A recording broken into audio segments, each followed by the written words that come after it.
will try. I'll try.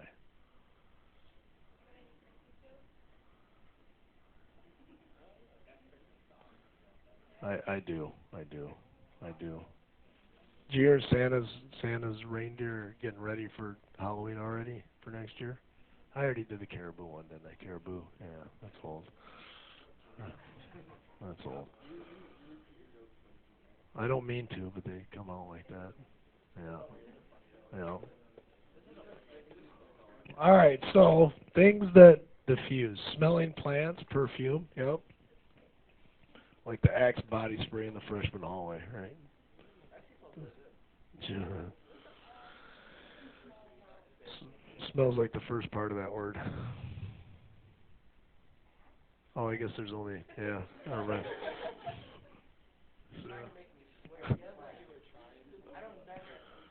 It didn't work, did it? Okay. So, all right. I don't know what we're getting into. We're doing some different things. There we go. Tea bag placed in a cup of hot water. That works. Okay. Why is that funny? That's how you make tea. Right? I could use a cup of tea right now.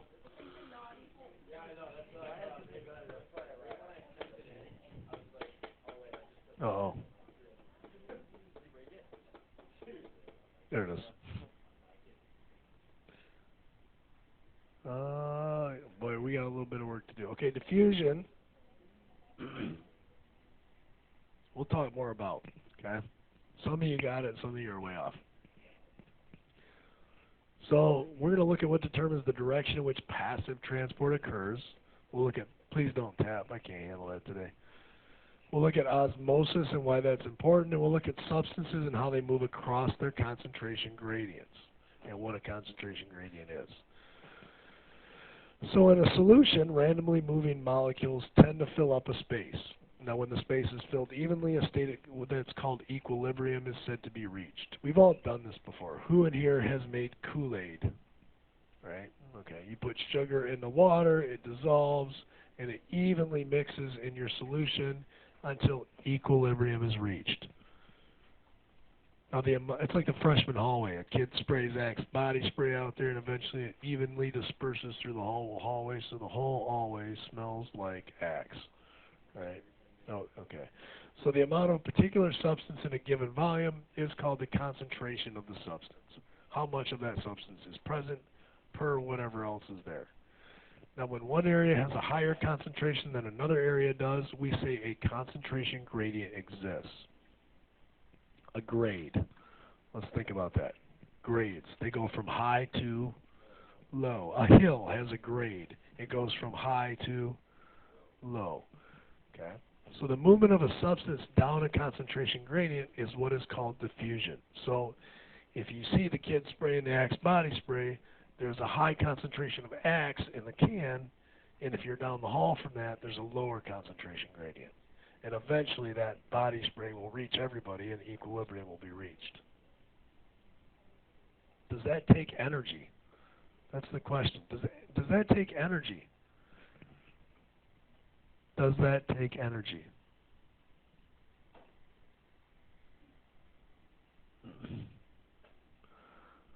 Okay. Does rolling down a hill take energy? Because you're going from a high to a low, right? Does it take energy for diffusion to take place? Does it take energy to drop a ball once it's released for it to fall? So everybody put no. It does not take energy. Okay. So that's why it's called what? Passive diffusion. Passive diffusion requires no energy. So if you put diffusion or a lump of sugar in water, we talked about it, it will diffuse till what is reached. What do we call this state over here to the right? Equilibrium. Okay. We get that. That's what's called passive transport. No energy is needed to make that happen. That will just happen. Now the cell membrane separates the cytoplasm from the fluid outside of the cell, and some substances enter and leave the cell by diffusing across the membrane. Now, the direction of movement depends on the concentration gradient and does not require energy. Let me ask you the two things. What must a cell be in order to cross a membrane without help? I'm going to ask you. What are the two limiting factors? What must a cell be to get into a cell? There's two things. It must be this and this. This and not have this.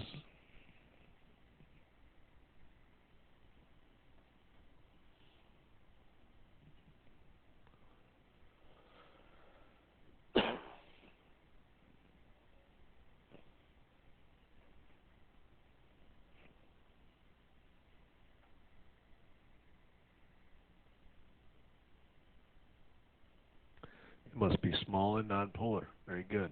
Small and have no charge, right? Shape, size and charge. Size and charge for sure. Yep. Small and no charge is what I was kind of looking for there. Okay. Good job. Now, in passive transport, substances will cross the cell membrane down their concentration gradient, just like going down a hill. Like we should be sledding right now, right? It doesn't take any energy to sled down the hill. It's getting up the hill, right? That's the problem. So some substances diffuse through the lipid bilayer if they're small enough and do not have a charge. Other substances diffuse through transport proteins.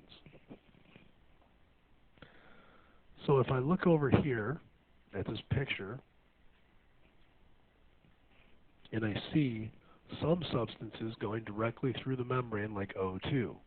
Why can O2 pass through? It's small enough and does not have a, and I accidentally made O3, there we go. Okay. So other things like sodium channels, sodium is Na+. Why does sodium need a channel? It has a charge, right? So it needs a channel, it needs help.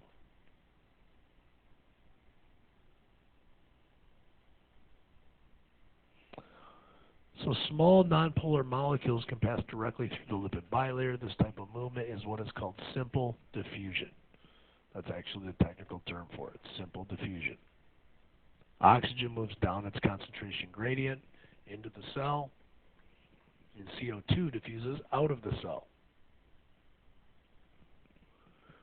Which organ of your body does this happen all the time in, where oxygen moves across and CO2 moves the other way?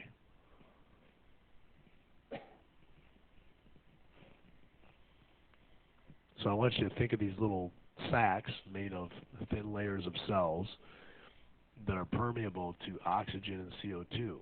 Everybody take a deep breath in. Oxygen goes into your lungs and diffuses across your membrane. At the same time, CO2 is getting out because there's not a lot of CO2 in the air you just breathed in. So they diffuse in the way that there's a concentration gradient. Okay, that takes no energy. So hopefully everybody put lung tissue. Yay. Okay. And natural steroid hormones, which are nonpolar and fat-soluble, can also diffuse across the lipid bilayer. So cholesterols, various hormones, they can actually just diffuse right across the lipid bilayer. They don't need to be transported at all because they're a fat. Kind of like oil and oil will mix. And then there's facilitated diffusion. What does it mean to facilitate something? What does that mean? What does the word facilitate mean?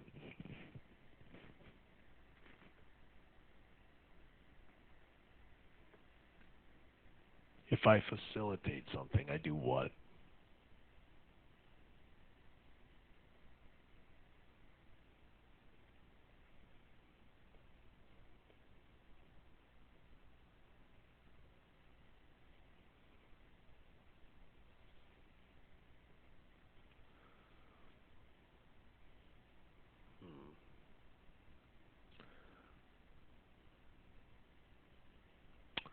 If you facilitate something, you make it easier, right? Like I could facilitate a process.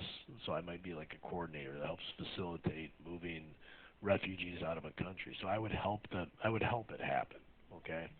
So if you go through facilitated diffusion, it means you need help doing it, okay? But because you see the word diffusion, is it going to require energy? If you see the word diffusion, does it require energy? If you see the word diffusion, does it require energy? Everybody put no.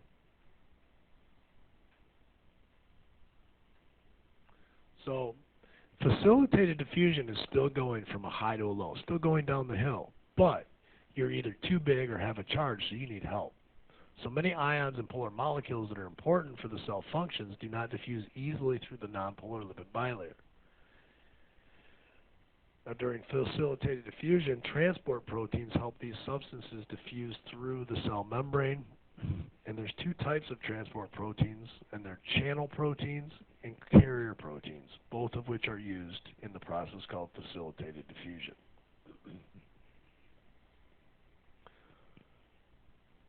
Does water need help getting across the membrane?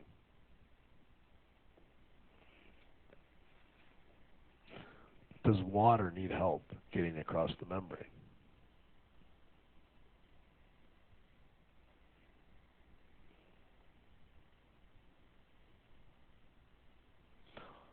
Does water need help getting across the membrane? It actually does. Okay. Remember, water is polar, right? This will not just pass through. Both ends are going to be repelled by the membrane. It tries to go in hydrogen first, it's repelled. Oxygen first, it's repelled.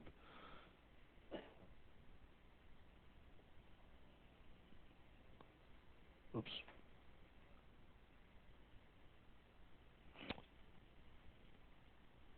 So these ions, sometimes called pores, serve as tunnels through the lipid bilayer. So these proteins are what are called pores that bring these in.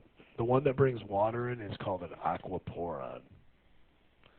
Now each channel allows the diffusion of specific substances that have the right size and charge.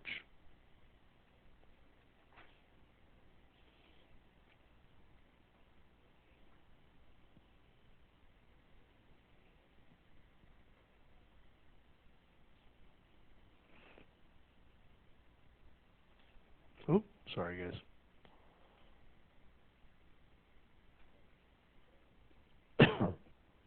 So we talked a little bit about osmosis. Now water can diffuse across a selectively permeable membrane in a process called osmosis. Yes. I skipped one, didn't I? I thought I did. I wasn't sure if I did or not. Thanks for telling me. So carrier proteins transport substances that fit within their binding site. Now a carrier protein binds to a specific substance on one side of the cell membrane, and then the binding site causes the protein to change shape. And as the protein shape changes, the substance is moved across the membrane and is released on the other side. You guys know how there's revolving doors in buildings? It's similar to that. Okay, fits in, then gets dumped out the other side, takes another one in, and so on. Those are fun, aren't they? I used to play on those and get yelled at all the time. Yeah. So now we have to talk about osmosis, okay, the movement of water across a membrane. Water can diffuse across a selectively permeable membrane in a process called osmosis. And osmosis in the cells is a form of facilitated diffusion where polar water molecules do not fuse directly through the bilayer, but the cell membranes contain channel proteins that only water molecules can pass through. And osmosis allows cells to maintain water balance as their environment changes. You guys all need to write this down if you need to find a blank spot, maybe on the back of your notes. When we talk about maintain water balance, we're talking about something called tonicity. Whoops. Yeah, that's right. And tonicity can exist in three basic forms.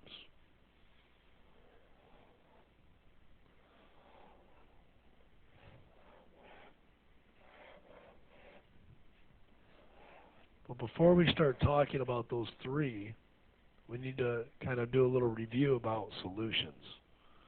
Solutions have two parts, right? A solution is made of a solute added to a solvent, right? In the body, the solvent is always water. And the solute can be a lot of things, right? It can be salt. It can be sugar.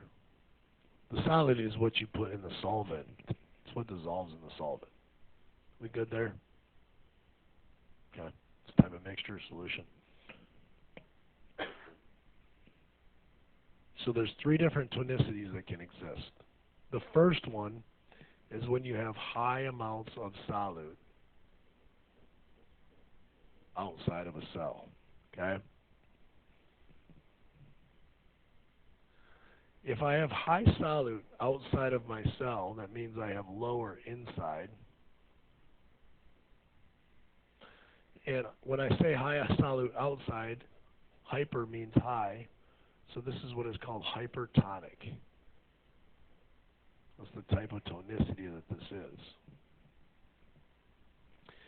So I'm talking about a solution. That means I also have water here. So that means I have low amounts of water outside of the cell compared to inside of the cell. Now, based on that, which way will water travel?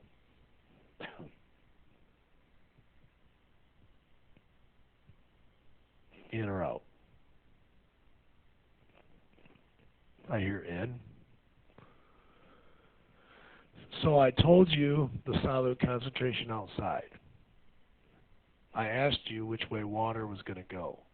Water will go from a high to a low. Which way will water go? Water will flow out of the cell, okay? And the cell will shrink. This is what is called crenation.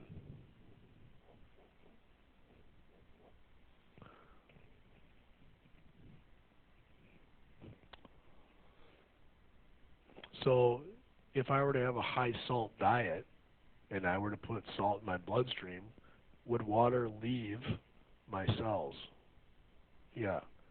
Then my cells wouldn't work very well, and I'd also cause an increase in blood pressure, right, in my blood vessels. Does that make sense? So that's why people that have bad hearts, they say don't eat a lot of salt because it causes high blood pressure. Because the water leaves your cells, not just your blood cells, your cells of your artery walls and everything, which causes hardening of the arteries and all that good stuff. Increased volume, increased pressure. Yes. That comes from the cholesterol and the other stuff. But the fact that you don't have a very pliable cell membrane or cell anymore because it's empty does cause hardening of the arteries. Sorry. So crenation, first type, caused by a hypertonic environment. If hyper means high, hypo must be what? Low. So the next one is hypotonic. That's where you have low amounts of solute outside of the cell compared to inside of the cell. So all I really have to do is give you one piece of information, folks. All I have to do is tell you that, right? There's higher amounts of solute outside of the cell, or lower amounts of solute outside of the cell. And you know automatically that there's higher in, and water will be inverse of that. Whoops, that's terrible. Fix that. Which way will water go this time? Water will go in. And this can be good or bad, but for humans it's bad.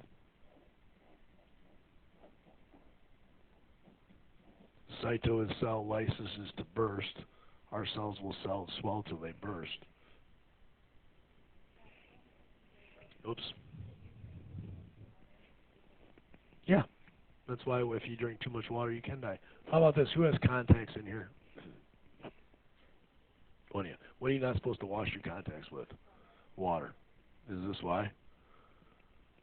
It is. If you put your contact in water and put it on your eye, it burns after a while, right? What's happening is water is entering your eye cells, and your cells will actually burst. They'll get bloodshot, they'll burst, okay? So you don't want to be in a hypotonic. That's why you use saline solution, right? Salt solution. That's what that stuff is. Taste it. It's a little salty. Yeah. Is what? Yep. That's sterosis. Cytolysis. That's, yep, caused by a hypotonic environment. The last one is what is called isotonic. Iso means same. So this is where we have equal amounts of solute. Oh, geez. Equal amounts of solute compared to water inside and outside of the cell.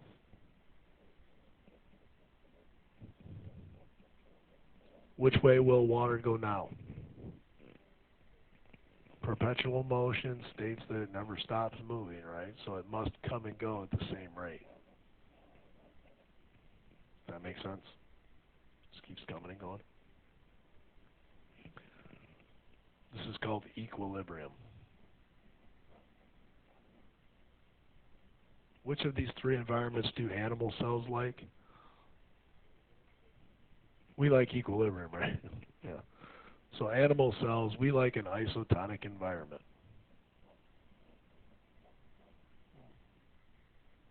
Plants, what do they like? Which environment do they like? Which tonicity?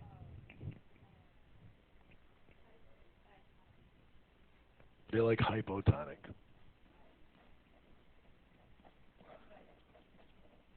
None of these like hypertonic. That'll dehydrate your cell, right? Now, why don't plant cells burst? Because they have a cell wall, right? Very good. Okay. Yep. That's why. It's like a water balloon inside of a box. Gives them strength. All right. Folks, I do. Who's going to be some kind of healthcare worker in here, nurse or whatever? Okay, this is like 90% of what they're trying to control when they got a patient in ICU. They want to control the tonicity of their blood and of their tissues, and they're trying to control water levels and water loss and water gain.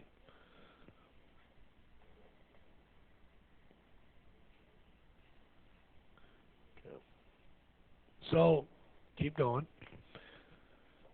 When ions and polar substances dissolve in water, they attract and bind some water molecules to some water molecules, and the remaining water molecules are free to move around. If a concentration gradient exists across the membrane for solutes, a concentration therefore also exists across the membrane for free water molecules. That's what we just did. In osmosis occurs as free water molecules move down their concentration gradient into the solution that has the lower concentration of free water molecules. That's exactly what we just talked about here, right? Okay. All right.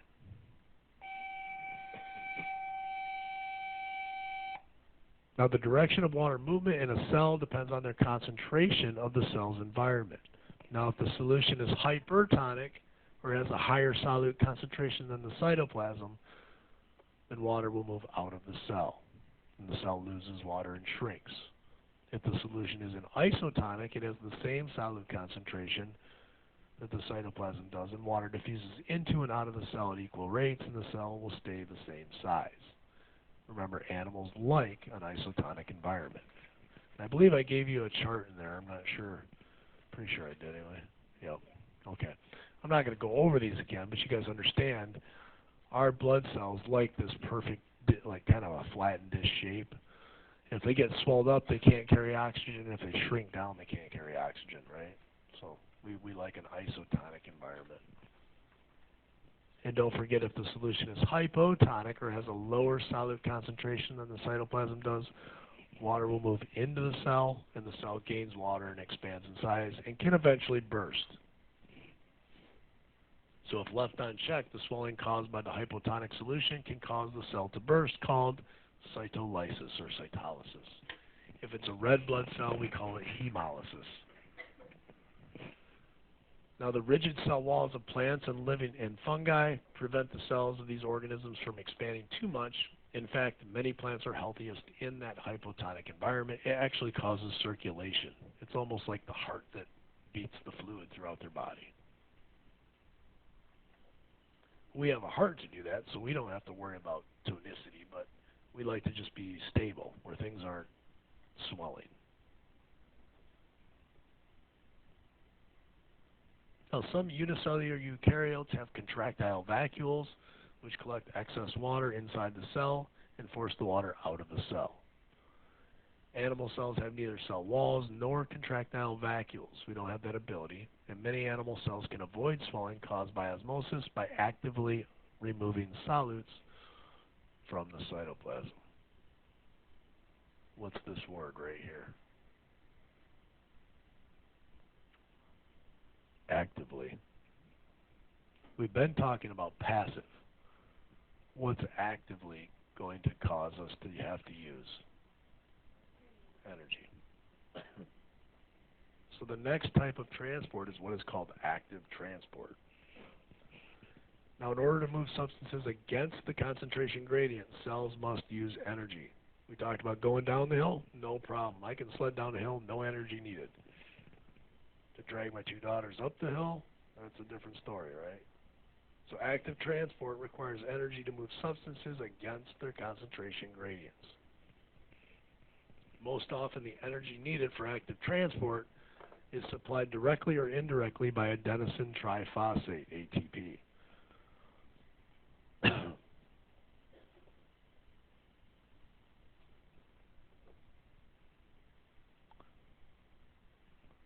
I didn't mean to put that one in there.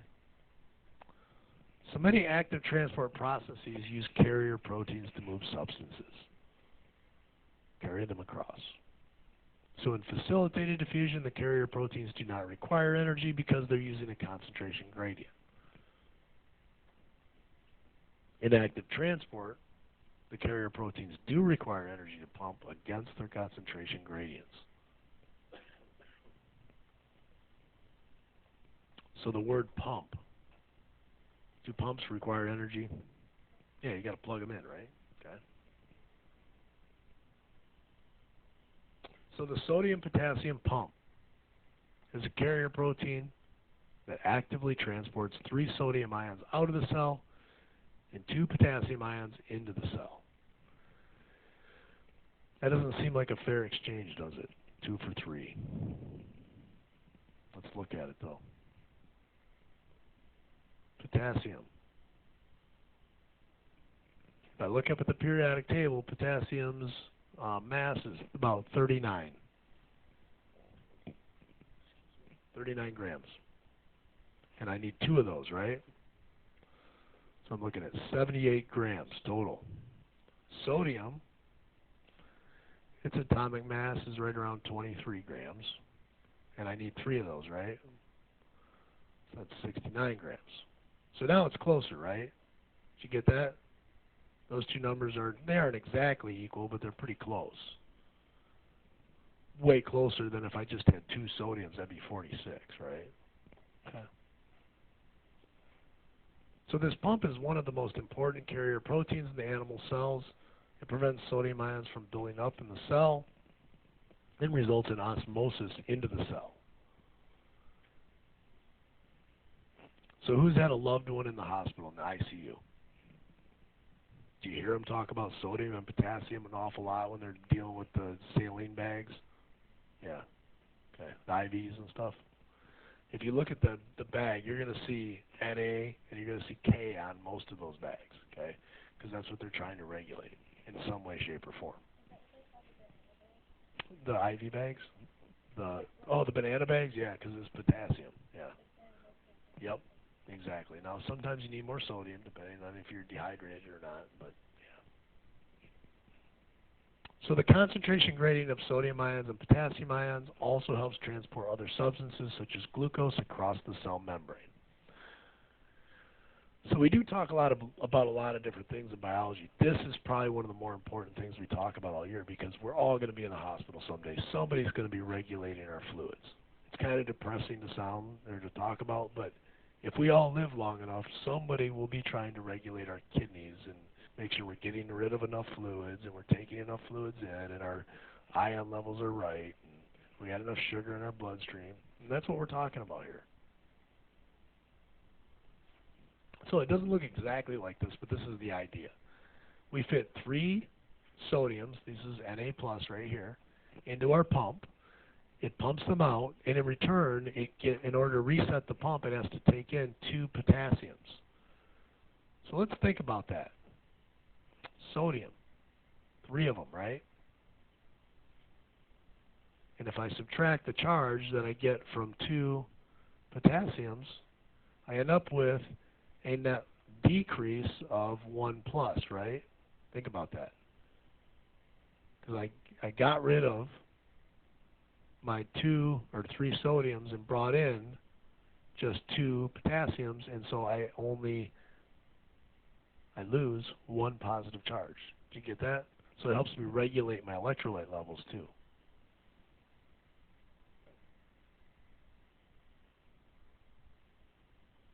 I'm going to talk more about that one. So then we have vesicles. We've talked about these before, right? We copy DNA onto, RNA wiggles through it, goes out into to find a, I don't have energy to make you guys do this, to make a protein by assembling and forming peptide bonds. And then if that ribosome is attached, it is said to be a bound ribosome. And then the endoplasmic reticulum will put that protein in a vesicle, and then that vesicle will get sent to the Golgi apparatus and put inside of another vesicle to go through exocytosis. Okay? Very important stuff that you remember that, you guys. So that vesicle membrane is a lipid bilayer like the cell membrane. Therefore, the vesicle can butt off from the membrane, fuse with it, or fuse with other vesicles.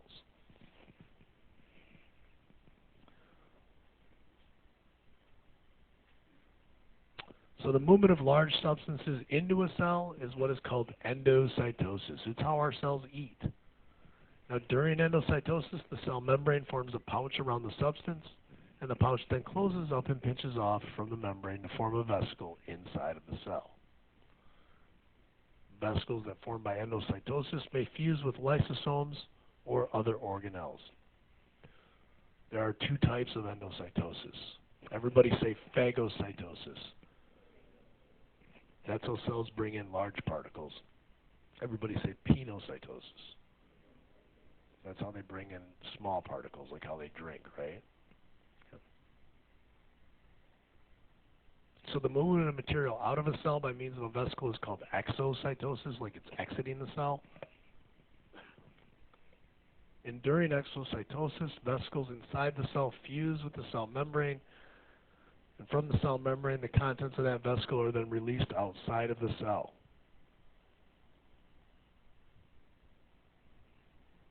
Now, cells use exocytosis to export proteins modified by that Golgi apparatus, just like you guys told me. Peardeck. Some cells also, is that Peardeck? Oh, it is on there. It didn't look like it. Sorry. Some cells also use exocytosis to remove bacteria or other molecules. Do you guys think endo and exocytosis both require energy? What do you think?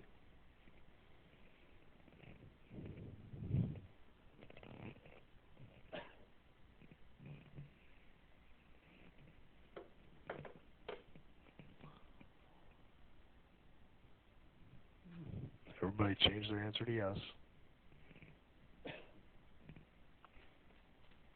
They are a form of active transport, okay? So in passive transport, substances cross the cell membrane down their concentration gradients, just like sledding down a hill. No energy required. Osmosis is a type of passive transport and allows cells to maintain water balance as their environment changes. Don't forget about all the tonicities.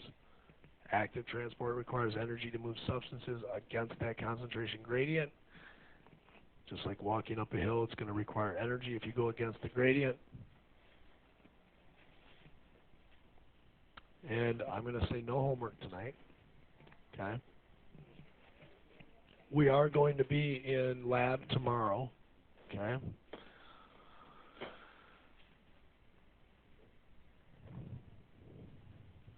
And hopefully I recorded that.